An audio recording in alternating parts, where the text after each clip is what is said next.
I think when you go into any kind of task that's meaningful, whether it's purely creative, whether it's for business reasons or you're developing a new product, I think if you actually stopped and made a list of all the hard things you were going to face, you probably wouldn't do it. You'd talk yourself out of it. So I think it's really a good trait. I'm saying in hindsight, it's kind of been a good trait to underestimate the challenge and to think more about what can be accomplished than what barriers might get in the way.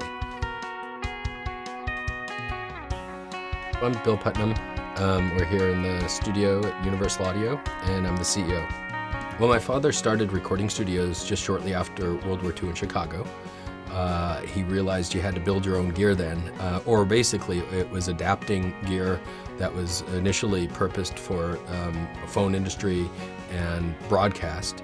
And he realized there was an opportunity and a need to make gear for the recording studio. And so that's when Universal Audio was started in the 50s. He changed its name to UREI in the early or mid 60s, sold the company in the early 80s. And then my brother and I restarted it in 1997. UREI is what it was called at that time, or everyone called it URI, United Recording Electronic Industry. It was out in the Valley. And I got a job, which I didn't realize what it was at the time, but it was matching FETs. It was selecting FETs specifically for the 1176. So there was a little tester there, and you'd drop the FET into a little socket, and a meter would come up, and it would be either blue, green, or red, or maybe orange. And there'd be a pen, a little paint pen. I'd pick it up and put a little dot on the FET, and I think I got 50 cents an hour. And it was fantastic. They actually printed up a real paycheck. And then it kind of went to hell when I saw on the up in the lunchroom there was a sign saying that the minimum wage was $1.25. And I'm like, Dad, can I get $1.25? And the answer was no.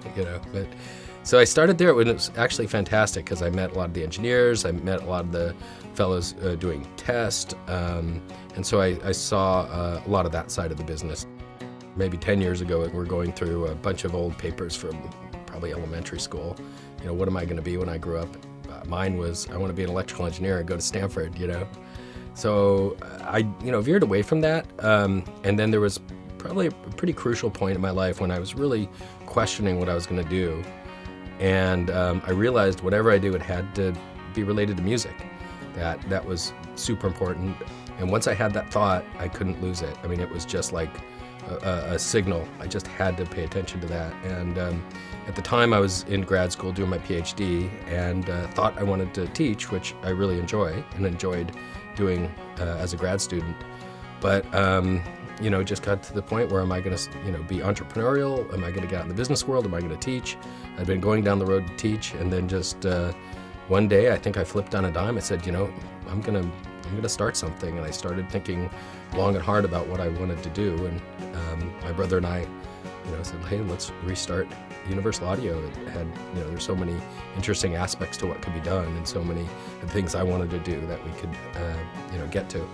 So we started it then in my basement, and then we grew into the garage, and then we grew big enough to be in both the basement and garage. And then probably about 2000, we got our first commercial space. So it was a small group of folks, many who are still here, who saw the very earliest days of the company. It's certainly been one of the unique pleasures or even unique blessings in my life to be able to, in some ways, collaborate with my dad in a way that I didn't get to do when he was alive. And we talked about a lot of things. We talked about technology all the time. We talked about audio technology. We talked about compressors. He was really looking forward to the day that digital was going to become powerful enough. He really saw that, but he was just, when he was operating the company, it just wasn't there. It was the real early days. And so being able to get into the digital side, having grown up digital, I think I was able to take this in a direction that he would have appreciated. So, that's certainly been important. I looked at it both as a blessing, but I won't say curse, but as a challenge, because there's that historical tie, but there's also that, overriding kind of obligation to do things right, which is the right way to do it anyways, right? No shortcuts, just do it right. But I have felt that there's something to live up to, as there should be. And so that's been a good guiding light for us.